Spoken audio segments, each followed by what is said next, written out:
Hello students. तो last class में हमने पढ़ लिया था रिएक्शन ऑफ कॉन्जुगेटेड डाइईन की किस किस केस में होती है, ठीक है, इनकी प्रॉपर्टीज़ क्या होती है, कौन कौन से स्पेसिफिक रिएक्शन ये देगा। इसके अलावा जो हमने पढ़ा था वो कुछ एग्जाम्पल देखे थे हमने 1,2 और 1,4 प्रोडक्ट के, और एग्जैक्टली वहाँ पे होता क्या है, इलेक्ट्रोफिलिक एडिशन रिएक्शन होती है, उसमें 1,2 और 1,4 प्रोडक्ट बनते हैं। वो भी हमने कल देख लिया था रिएक्शन का एग्जाम्पल लेके कि 1,2 और 1,4 प्रोडक्ट किसे कहते हैं, किस तरह से बनते हैं। और मैंने बताया था आपको कि हम नेक्स्ट क्लास में इसका क्या पढ़ेंगे, मैकेनिज्म पढ़ेंगे। तो यहाँ पे मैकेनिज्म में बेसिकली आपको क्या पता चलेगा कि मैकेनिज्म में मैंने बताया था कि आपको एग्जैक्टली रीज़न पता चलेगा कि क्यों जो है यहाँ पे 1,2 और 1,4 प्रोडक्ट का फॉर्मेशन होता है, ठीक है।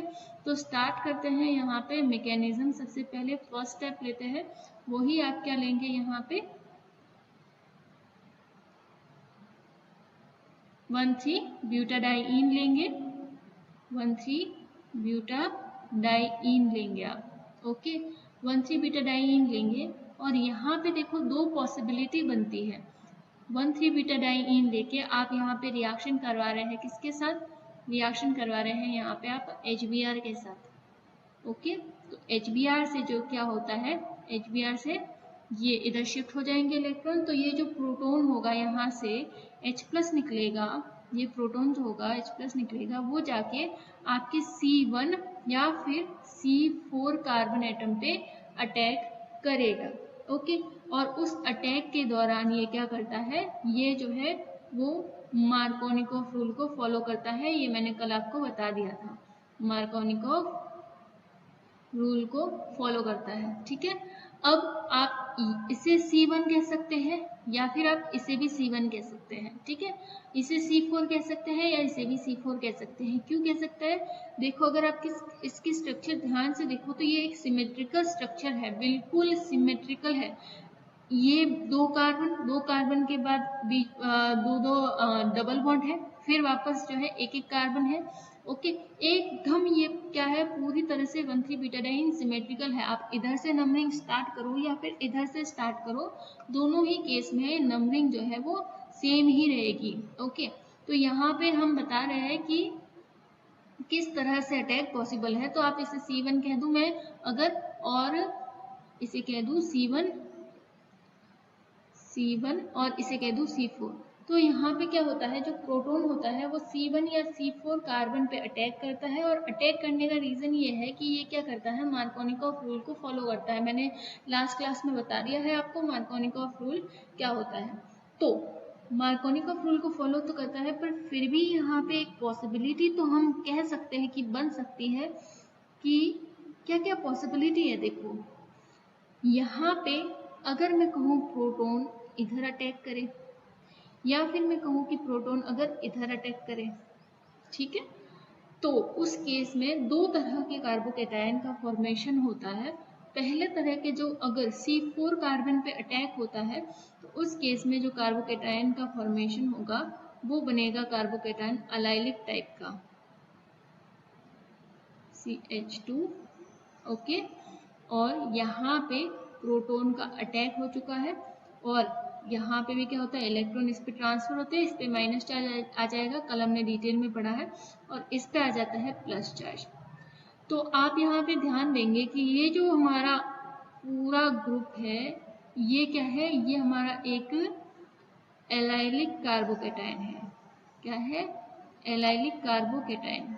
तो जब मार्कोनिकोव रूल को फॉलो करते हुए ये रिएक्शन होती है, तो आपका रिएक्शन के दौरान इंटरमीडिएट जो है वो एलाइलिक कार्बोकैटायन बनता है। दूसरा केस, अगर ये मार्कोनिकोव रूल को फॉलो नहीं करे, तब जो कार्बोकैटायन बनेगा वो क्या बनेगा, यानी कि ये अटैक यहाँ इस कार्बन पे ना होकर के प्रोटॉन का अगर इस वाले कार्बन पे हो, C3 पे हो, तो क्या बनता है। तो वो देखते हैं हम यहाँ पे, ये मान लो यहाँ पे अटैक हो गया, ठीक है, ये CH2 बन गया, अटैक हो गया, और इस पे आ गया है क्या, प्लस चार्ज।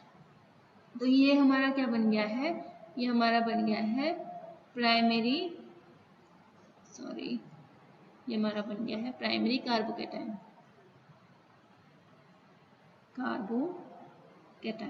ठीक है, ये बन गया प्राइमरी कार्बोकैटायन। अब आप यहाँ ध्यान देंगे कि जो एलाइलिक कार्बोकेटायन होता है वो मोस्ट स्टेबल होता है। एलाइलिक कार्बोकेटायन होता है वो मोस्ट स्टेबल होता है। स्टेबल क्यों होता है अभी बताएंगे। स्टेबल होता है ये रेजोनेंस की वजह से, पर ये जो प्राइमरी कार्बोकेटायन होता है ये जो है वो लीस्ट स्टेबल होता है। अब लीस्ट स्टेबल क्यों होता है, अभी यहाँ पे देखो इसमें रेजोनेंस हो सकता है पर इसमें रेजोनेंस की कोई पॉसिबिलिटी नहीं है, ठीक है। इस वजह से यहाँ पे क्या होगा, ये कम स्टेबल होगा प्राइमरी कार्बोकेटायन, और जो एलाइलिक कार्बोकेटायन है वो मोस्ट स्टेबल होता है। ओके, और जो आपकी ये रिएक्शन होती है कॉन्जुगेटेड डाइईन में इलेक्ट्रोफिलिक रिएक्शन होती है, उसमें बेसिकली बनता क्या है, बनता ये है एलाइलिक कार्बोकेटायन बनता है, क्योंकि इसी केस में ये मार्कोनिकोव रूल को फॉलो कर रहा है। अब रेजोनेंस के थ्रू ये स्टेबिलिटी कैसे गेन करता है, देखो कार्बोकेटायन हमारे पास क्या बना है, कार्बोकेटायन बना है ये CH प्लस और ये CH3, ये कार्बोकेटायन बना है, ठीक है। अब क्या होगा, सिंपल सा इसमें रेजोनेंस होगा, ये वाले डबल बॉन्ड इधर शिफ्ट हो जाएंगे, तो ये हो जाएगा आपका CH प्लस और ये आ गया डबल बॉन्ड बीच में, ठीक है। ये तो ये वाली आपके रेजोनेंस स्ट्रक्चर यहाँ पे बनती है, और फाइनली जो है आपका रेजोनेंस हाइब्रिड बन जाएगा। यहाँ पे रेजोनेंस हाइब्रिड क्या होगा, कुछ इस तरह का आपके पास रेजोनेंस हाइब्रिड देखने को मिलता है, ठीक है। तो रेजोनेंस हाइब्रिड में आप देखेंगे कि कार्बन नंबर 1 और कार्बन नंबर 3 पे जो है, कार्बन नंबर 1 और कार्बन नंबर 3 पे जो है, इसको मैं नीचे लिख देती हूँ, पार्शियली पॉजिटिव चार्ज होता है। कार्बन नंबर 1 और 3 पे पार्शियली पॉजिटिव चार्ज होता है, ये 1 और ये 3, इस पे भी पॉजिटिव चार्ज होगा, इस पे भी पार्शियली पॉजिटिव चार्ज होगा। तो अब जो आने वाला जो न्यूक्लियोफाइल होगा वो कहाँ अटैक करेगा, वो यहाँ पे अटैक कर सकता है और वो यहाँ पे अटैक कर सकता है। तो प्रोटॉन कहाँ आके जुड़ा था, इस वाले कार्बन पे जुड़ा था, C4 पे। तो अगर कोई आने वाला कार्बन, आने वाला न्यूक्लियोफाइल कौन सा आएगा यहाँ पे, ये Br-, एक मिनट, ये जो Br- होगा यहाँ से निकला हुआ, वो अटैक करेगा प्लस पे, तो वो या तो यहाँ अटैक करेगा या फिर यहाँ पे अटैक करेगा, ठीक है। तो जब ये Br- इस वाले कार्बन C3 पे कार्बन पे अटैक करेगा, तब तो हम क्या कहेंगे, 1,2 प्रोडक्ट बना है, और जब C1 पे अटैक करेगा तब हम कहेंगे 1,4 प्रोडक्ट बना है, ठीक है। देखते हैं ये सेकेंड स्टेप में होता है आपके। फाइन, चलो स्टार्ट करते हैं। CH2, ओके, ये CH और ये CH3, फाइन। अब देखो 1,2 प्रोडक्ट बनाना है हमें,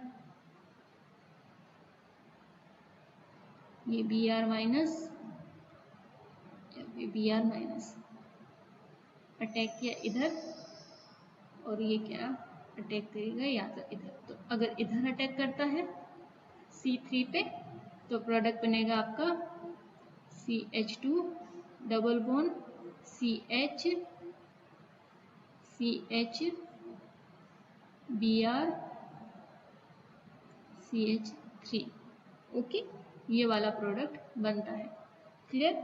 नेक्स्ट जो यहाँ पे प्रोडक्ट बनेगा वो क्या बनेगा, CH2 Br CH double bond बीच में आ जाएगा CH3, ओके। तो ये जो हमारा प्रोडक्ट है ये क्या है, 1,2 प्रोडक्ट है। मैंने कल भी बताया था 1,2 और 1,4 प्रोडक्ट क्या किसे कहते हैं और किस तरह से इसको एक्सप्लेन करते हैं, ठीक है। आज हम मैकेनिज्म पढ़ रहे हैं। तो ये क्या है, 1,2 और 1,4 प्रोडक्ट है, ओके। तो इस तरह से दो तरह के प्रोडक्ट पॉसिबल होते हैं, और दो तरह के प्रोडक्ट किस वजह से पॉसिबल होते हैं। 1,4 क्यों बनता है, 1,4 बनता है क्योंकि यहाँ पे रिएक्शन के दौरान इंटरमीडिएट हमारा क्या होता है, एलाइलिक होता है, एलाइलिक कार्बोकेटायन बनता है। इस वजह से यहाँ पे दो तरह के प्रोडक्ट बनते हैं, 1,2 और 1,4, क्योंकि ये रेजोनेंस के थ्रू प्लस चार्ज C3 और C1 पे भी स्टेबल होता है। क्लियर ये चीज, ठीक है। तो ये था इसका मैकेनिज्म। नेक्स्ट देखते हैं कि टेम्परेचर का एक्चुअल में इस पर क्या इफेक्ट पड़ता है। तो इफेक्ट ऑफ टेम्परेचर देखते हैं, इफेक्ट ऑफ टेम्परेचर, ठीक है, effect of temperature. Effect of temperature में अब क्या देखेंगे हम कि किस तरह से जब टेम्परेचर बहुत हाई हो तो आपका कौन सा प्रोडक्ट ज़्यादा बनेगा, और टेम्परेचर जब बहुत कम हो तो उस केस में आपका कौन सा प्रोडक्ट ज़्यादा बनेगा, 1-2 ज़्यादा बनेगा या 1-4 ज़्यादा बनेगा। ओके, तो अब देखते हैं यहाँ पे सबसे पहले लो टेम्परेचर पर क्या इफेक्ट पड़ता है प्रोडक्ट की कंसंट्रेशन पे। ओके, तो चलो स्टार्ट करते हैं। CH2 double bond CH, single bond CH, double bond CH2। Okay, और ये है आपका HBr। अब हमने देखा यहाँ पे कि मैंने रखा है यहाँ पे 80 डिग्री -80 डिग्री सेंटीग्रेड, यानी कि बहुत ही ज़्यादा कम टेम्परेचर है यहाँ पे। ओके, उस केस में आपके प्रोडक्ट तो दोनों बनेंगे, कुछ मात्रा में तो बनेंगे प्रोडक्ट दोनों पे, ठीक है, पर ज़्यादा कौन सा बनेगा वो देखना है। ओके, तो ये क्या है हमारा 1-2 प्रोडक्ट है, 1-2 प्रोडक्ट है। कैसे पता चला, यहाँ पे देखो 3 हाइड्रोजन है, यानी कि यहाँ पे अटैक हुआ था प्रोटॉन का, और दूसरा अटैक यहाँ पे ही हुआ है, यानी कि ये 1-2 आपका क्या है प्रोडक्ट है, तो इसे लिख दिया 1-2 प्रोडक्ट। 1-2 प्रोडक्ट कितना बनता है, 1-2 प्रोडक्ट 80% बनता है। कितना बनता है, 80% बनता है। और 1-4 प्रोडक्ट कितना बनेगा देखते हैं, जो भी पीछे बचा है वो क्या होगा, 1-4 प्रोडक्ट होगा, सिंपल। ओके, ये CH2Br, ये आपका 1-4 प्रोडक्ट। ओके, 1-4 प्रोडक्ट, तो ये आ गया आपका 20%, राइट, तो ये हो गया 20%। तो अब यहाँ पे आप नोटिस करेंगे कि -80 डिग्री सेंटीग्रेड पर 1-2 प्रोडक्ट ज्यादा बना, 1-4 प्रोडक्ट कम बना। रीजन क्या है इसके पीछे, रीजन सिंपल है कि यहाँ पे जो डबल बॉन्ड था वो रीअरेंज नहीं कर पाया खुद को इतने कम टेम्परेचर पे। क्या, जो इंटरमीडिएट बनता है रिएक्शन के दौरान एलाइलिक कार्बोकेटाइन, उसमें क्या होता है, रेजोनेंस होता है। रेजोनेंस का क्या मतलब है, यहाँ पे ये डबल बॉन्ड खुद को रीअरेंज कर लेता है यहाँ पे, और ये प्लस चार्ज भी क्या करता है, मतलब कि एक तरह से कहे तो रीअरेंज कर लेता है खुद को।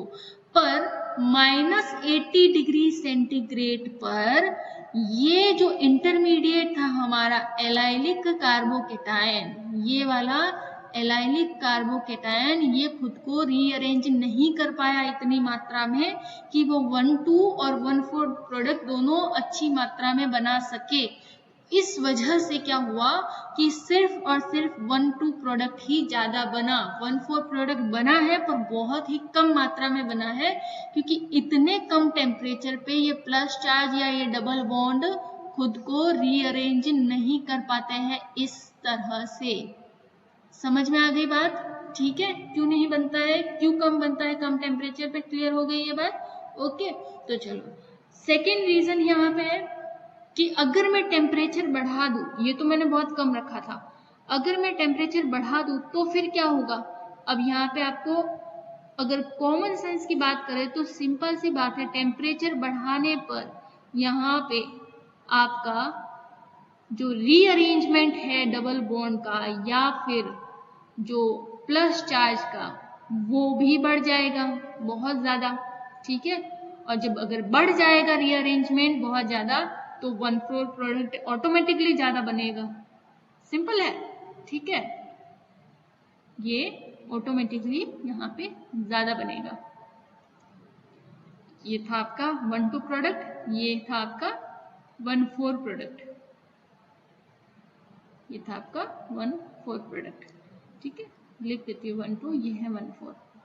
तो ये कितना बनता है, ये 50% ही बन पाता है, और ये क्या बनता है, ये 85% बन जाता है। अगर आप टेम्परेचर बढ़ा देंगे ना तो ये 85% बन जाता है यहाँ पे, क्लियर है ये चीज, ठीक है। और वो किस वजह से बनता है, वजह भी आपको पता है यहाँ पे कि पहले वाले केस में तो रीअरेंजमेंट नहीं हो पाता इतने अच्छे से, इसलिए जो है कम बनता है 1/4। और दूसरे वाले केस में जब आप टेम्परेचर बढ़ा देते हो तो ये रीअरेंजमेंट बहुत आसानी से कर लेता है इस तरह से, तो बहुत तेजी से रीअरेंजमेंट कर लेगा, तो 1/4 प्रोडक्ट फिर ज्यादा बनेगा। ओके, तो ये रीजन है इसके पीछे का। दूसरा एक और अगर इसके बारे में बताऊं मैं आपको, तो जब टेम्परेचर ज्यादा होता है, ठीक है, जब टेम्परेचर क्या होता है, ज्यादा होता है, उस टाइम पे 1/2 और 1/4 एडिशन प्रोडक्ट के बीच में इक्विलिब्रियम स्टेब्लिश हो जाता है एट हाई टेम्परेचर। अगर मैं कहूं एट हाई टेम्परेचर यहाँ पे आपका जो 1/2 और 1/4 प्रोडक्ट है ना, इनके बीच में इक्विलिब्रियम स्टेब्लिश हो जाता है। बहुत ज्यादा हाई टेम्परेचर पे इक्विलिब्रियम स्टेब्लिश हो जाएगा, ठीक है। तो ये देखते हैं हम 45 डिग्री सेंटीग्रेड, ये CH3 CH double bond CH CH2 Br, ठीक है। और ये हो गया 1/4 प्रोडक्ट आपका, और ये हो गया 1/2 प्रोडक्ट, ठीक है। तो ये इक्विलिब्रियम यहाँ पे हाई टेम्परेचर पे दोनों के बीच में इक्विलिब्रियम स्टैब्लिश हो जाता है। तो ये था कि टेम्परेचर का इफेक्ट क्या होता है। ओके, सो अभी जो हमने पढ़ा है टेम्परेचर का इफेक्ट, उसका एक्सप्लेनेशन देखते हैं हम एनर्जी प्रोफाइल डायग्राम वगैरह देख के कि किस तरह से जो है वो अलग अलग टाइप के प्रोडक्ट यहाँ पे बनते हैं और उनका जो एनर्जी से क्या रिलेशन है। ओके, तो यहाँ पे जो आपका 1/2 और 1/4 प्रोडक्ट बना है, ये जो आपका 1/2 प्रोडक्ट है, ठीक है, ये 1/2 प्रोडक्ट आपका क्या कहलाता है, 1/2 प्रोडक्ट यहाँ पे कहलाता है काइनेटिक प्रोडक्ट, काइनेटिक प्रोडक्ट। और जो 1/4 प्रोडक्ट कहलाता है, ये क्या कहलाता है, 1/4 प्रोडक्ट आपका थर्मोडाइनमिक प्रोडक्ट होता है। अब ये थर्मोडाइनमिक और काइनेटिक प्रोडक्ट से यहाँ पर क्या मतलब है, उसको देखना है हमें, वो हम एनर्जी प्रोफाइल डायग्राम से समझेंगे। तो सिंपल सा जो आपने पढ़ा होगा काइनेटिक्स में कि जिनका एक्टिवेशन एनर्जी, यहाँ पे मेन रोल किसका होगा, एक्टिवेशन एनर्जी का होगा।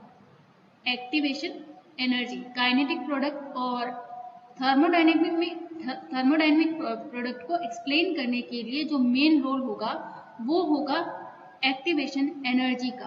ओके, तो चलो स्टार्ट करते हैं हम कि किस तरह से जो है वो काइनेटिक प्रोडक्ट और थर्मोडायनेमिक प्रोडक्ट को हम एक्सप्लेन करेंगे। ओके, तो यहाँ पे मैं एक एक्सिस लेती हूँ, y एक्सिस पे आपका इस तरह से, ठीक है, y एक्सिस पे आपकी एनर्जी रहेगी और z एक्सिस पे रिएक्शन कोऑर्डिनेट जो भी है। ओके, या फिर स्पीड ऑफ रिएक्शन भी कह सकते हैं। ओके, चलो नेक्स्ट देखते हैं अब यहाँ पे कि स्टार्टिंग में हमारे पास क्या है, कोई रिएक्टेंट है, वो रिएक्टेंट एक पर्टिकुलर एनर्जी गेन करता है।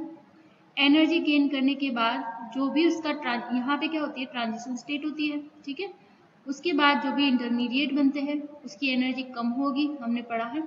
उसके बाद जो है वापस से प्रोडक्ट बनने से पहले एक और ट्रांजिशन स्टेट आपको मिलती है यहाँ पे, वो किस तरह से मिलती है देखते हैं। उस ट्रांजिशन स्टेट की एनर्जी जो है इनिशियल जो ट्रांजिशन स्टेट थी उससे कम होगी, ठीक है। और यहाँ पे जो है दो तरह की ट्रांजिशन स्टेट आपको देखने को मिलेगी। क्यों मिलेगी दो तरह की ट्रांजिशन स्टेट देखने को, ऑब्वियस सी बात है, दो प्रोडक्ट बन रहे हैं तो दो तरह की ट्रांजिशन स्टेट भी होंगी यहाँ पे, 1/2 और 1/4 के लिए अलग अलग, ठीक है। तो यहाँ पे आपको दो तरह की ट्रांजिशन स्टेट, मैं इसको वापस से सही बना देती हूँ, ये क्लियर नहीं हो रहा, दो तरह की ट्रांजिशन स्टेट आपको यहाँ पे देखने को मिलती है। ये कैंसिल इस तरह। ओके, और ये सेकंड वाला बनाते हैं हम, दूसरे तरह की ट्रांजिशन स्टेट दूसरे प्रोडक्ट के लिए। इसको थोड़ा डायग्राम सही नहीं बन रहा है, इसको थोड़ा सही बनाना आप अपने नोट्स में। ओके, ये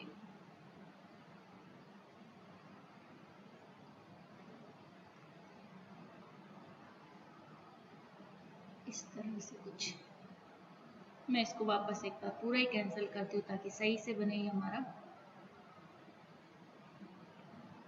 ओके,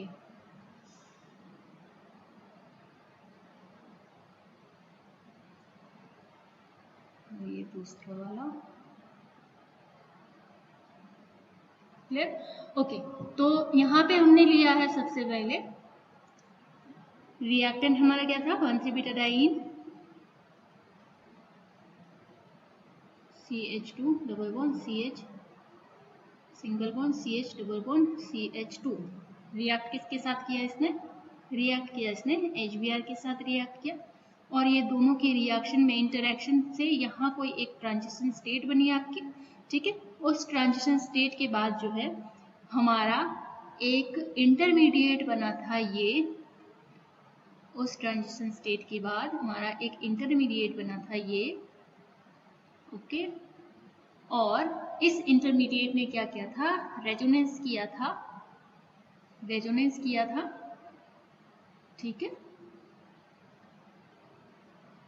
रेजोनेंस हुआ इसके बीच में, एक मिनट, और कुछ मिस्टेक हो गई है, ये प्लस चार्ज इधर नहीं आएगा, इधर आएगा। इसने रेजोनेंस किया तो यहाँ से प्लस चार्ज हट गया, यहाँ पे CH आया और प्लस चार्ज यहाँ आया। ठीक है, और ये हमारा हो गया, हट गया यहाँ से तो प्लस चार्ज इधर आ जाएगा, और फाइनली जो है आपका एक CH3 CH CH CH2 बन जाता है, इधर पार्शियली पॉजिटिव इधर भी पार्शियली पॉजिटिव। सेम ये वाला जो है वो कहाँ आएगा, वो यहाँ पे लिखा जाएगा CH3 CH CH CH2। Okay, ये जो हमारा रेजोनेंस हाइब्रिड है यहाँ पे वो 1,4 और 1,2 दोनों प्रोडक्ट के लिए यहाँ पे सेम रहेगा। ओके, और अब यहाँ से जब एनर्जी पास होती है ऊपर की तरफ, यहाँ से इस इंटरमीडिएट, ये हमारा इंटरमीडिएट है, ठीक है, इस इंटरमीडिएट के बाद जो यहाँ पे प्रोडक्ट बनना है आपका, दोनों प्रोडक्ट, उससे पहले एक और ट्रांजिशन स्टेट आपको यहाँ पे मिलती है, और वो ट्रांजिशन स्टेट कौन सी होती है, वो होती है 1,4 और 1,2 के अटैक पर कौन सी ट्रांजिशन स्टेट बनती है, वो वाली आपकी ट्रांजिशन स्टेट होती है। ठीक है, और जो यहाँ इसके बीच में ये जो इसकी एनर्जी थी, ये क्या थी, ये इंटरमीडिएट की एनर्जी थी, और ये जो यहाँ से एनर्जी थी ये क्या है, ये दूसरे इंटरमीडिएट की एनर्जी है। ठीक है, ये इंटरमीडिएट की एनर्जी किसके बीच में है, ये इंटरमीडिएट की एनर्जी हमारी इस वाली ट्रांजिशन स्टेट के बीच में, ये एनर्जी का गैप आया, और यहाँ से इस वाले ट्रांजिशन स्टेट के बीच में ये इतना एनर्जी का गैप आया। तो ये हमारी जो एनर्जी होगी ये किसके लिए होगी, EA414 प्रोडक्ट। ये एक्टिवेशन एनर्जी क्या है, यहाँ पर जो भी एक्टिवेशन एनर्जी होगी वो किसके लिए होगी, 1,4 प्रोडक्ट के लिए मिली, और यहाँ पे जो ये एक्टिवेशन एनर्जी है ये किसके लिए मिली, ये मिली हमें 1,2 प्रोडक्ट के लिए मिली, ये मिली हमें 1,2 प्रोडक्ट के लिए। क्लियर है ये चीज, ठीक है। और फाइनली जो है ये देखो यहाँ पे जो ग्रीन वाला है ना ये, ठीक है, ग्रीन वाले की एक्टिवेशन एनर्जी कम है, और जिसकी एक्टिवेशन एनर्जी कम होती है वो काइनेटिकली स्टेबल प्रोडक्ट बनाता है। तो यहाँ पे जो 1,2 प्रोडक्ट कहा है हमने वो बनेगा काइनेटिकली स्टेबल, यानी कि उसके लिए टेम्परेचर की जो हमें टेम्परेचर चाहिए, टेम्परेचर से ही एनर्जी मिल रही है, तो जो हमें यहाँ पे हम कह सकते हैं कि कम टेम्परेचर पर भी ये एनर्जी गैप जो है वो कंप्लीट किया जा सकता है। तो हम देखते हैं कि कम टेम्परेचर किसके केस में चाहिए, हमें कम टेम्परेचर हमें चाहिए 1,2 प्रोडक्ट के केस में। तो यहाँ पर यहाँ से चेक करने पर हमें पता चलता है कि अच्छा एक्टिवेशन एनर्जी तो यहाँ पे कम ही चाहिए हमें, यानी टेम्परेचर कम चाहिए होगा, तो इस एनर्जी कैसे जो प्रोडक्ट बनेगा तो वो कौन सा प्रोडक्ट बनेगा, वो 1,2 प्रोडक्ट बनेगा, और 1,2 प्रोडक्ट ही हमारा क्या कहलाता है, काइनेटिक प्रोडक्ट कहलाता है। क्लियर हो गई ना ये चीज, किस तरह से हम 1,2 प्रोडक्ट को काइनेटिक प्रोडक्ट क्यों कह रहे हैं, समझ में आ गया ये चीज। ठीक है, तो ये 1,2 प्रोडक्ट हमारा काइनेटिक प्रोडक्ट होगा। और यहाँ पे देखने पे क्या मिलता है आपको कि यहाँ से जो हमारा इंटरमीडिएट था और उसके बाद जो Br माइनस का इस इंटरमीडिएट पे जो अटैक होता है, उस वजह से जो ट्रांजिशन स्टेट बनती है उसकी एनर्जी हाई है। देखो यहाँ से यहाँ तक की एनर्जी, उसकी एनर्जी क्या है, हाई है। हाई एनर्जी चाहिए मतलब कि टेम्परेचर ज्यादा चाहिए, और टेम्परेचर जब ज्यादा चाहिए तो कौन सा प्रोडक्ट ज्यादा बनता है, जब टेम्परेचर ज्यादा होता है तो 1,4 प्रोडक्ट ज्यादा बनता है। तो हम कहेंगे कि जो 1,4 प्रोडक्ट है हमारा, वो हमारा थर्मोडायनेमिक प्रोडक्ट है। 1,4 प्रोडक्ट क्या है, थर्मोडायनेमिक प्रोडक्ट है। यहाँ तो एनर्जी ज्यादा है, क्यों, क्योंकि ज्यादा चाहिए, पर जब यहाँ से एनर्जी ज्यादा चाहिए और यह प्रोडक्ट जब बना लेता है तो उसकी एनर्जी क्या हो जाती है, कम हो जाती है।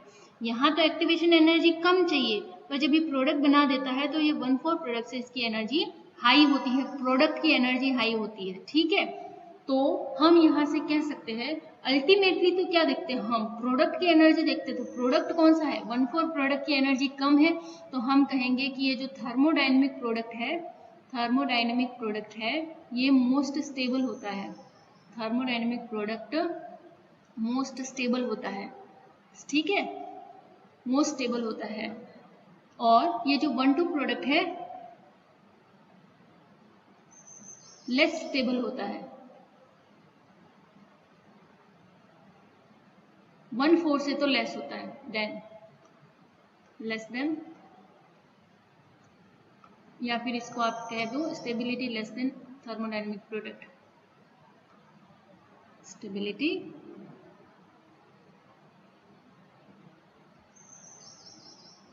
Less than thermodynamic product. तो यहाँ पे आप एक काम आप ये करना, ये 1,2 की प्रोडक्ट के साथ आप क्या लिख देंगे, 1,2 प्रोडक्ट लिख देंगे। 1,2 प्रोडक्ट कौन सा है, ये वाला स्ट्रक्चर बना देंगे यहाँ पे। ठीक है, और ये जो 1,4 प्रोडक्ट है यहाँ पे क्या लिख देंगे, ये वाला प्रोडक्ट लिख देंगे। ठीक है, ये वाला प्रोडक्ट आप लिख देंगे। तो इस तरह से हम कह रहे हैं कि 1,2 प्रोडक्ट काइनेटिकली स्टेबल प्रोडक्ट है, और 1,4 प्रोडक्ट जो है वो आपका थर्मोडायनेमिकली स्टेबल प्रोडक्ट है। और जो थर्मोडायनेमिकली स्टेबल प्रोडक्ट होता है वो काइनेटिकली स्टेबल प्रोडक्ट से ज्यादा स्टेबल होता है।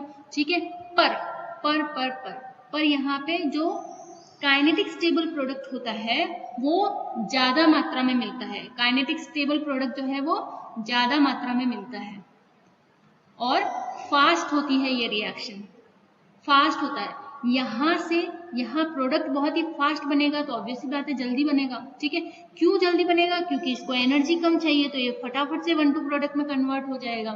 थर्मोडायनेमिक प्रोडक्ट क्या है, इसको यहाँ से एनर्जी ज्यादा चाहिए, तो ये इजीली कन्वर्ट नहीं हो पाएगा। ठीक है, तो ये थोड़ा लेट बनेगा और कम मात्रा में बनेगा। ठीक है, तो ये इस तरह से पूरा एक्सप्लेनेशन था कि टेम्परेचर जो है वो किस तरह से अफेक्ट करता है, और टेम्परेचर के बेसिस पे आप किस तरह से बता सकते हैं कि कौन सा प्रोडक्ट आपका काइनेटिकली स्टेबल प्रोडक्ट है और कौन सा प्रोडक्ट जो है आपका थर्मोडायनेमिकली स्टेबल प्रोडक्ट है।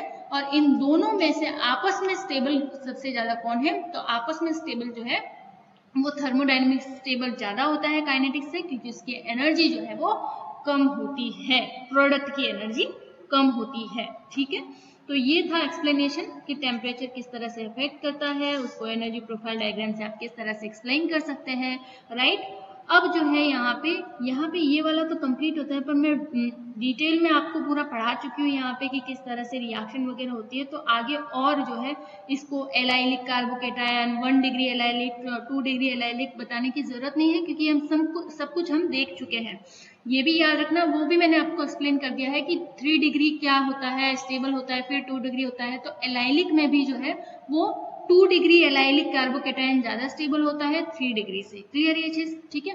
तो ये यहाँ पे जो है वो टेम्परेचर का इफेक्ट कंप्लीट होता है, और पूरी जो इसकी मैकेनिज्म थी वो किस तरह से होती है कंप्लीट, टेम्परेचर किस तरह से इफेक्ट होता है, काइनेटिक प्रोडक्ट क्या होते हैं, थर्मोडायनेमिक प्रोडक्ट क्या होते हैं, उनकी स्टेबिलिटी किस तरह से आप एक्सप्लेन कर सकते हैं, वो सब कुछ हमने इस वीडियो में देख लिया। ओके, कोई भी डाउट हो तो आप मुझे जो है वो कांटेक्ट करके अपने डाउट क्लियर कर सकते हैं। Fine, thank you.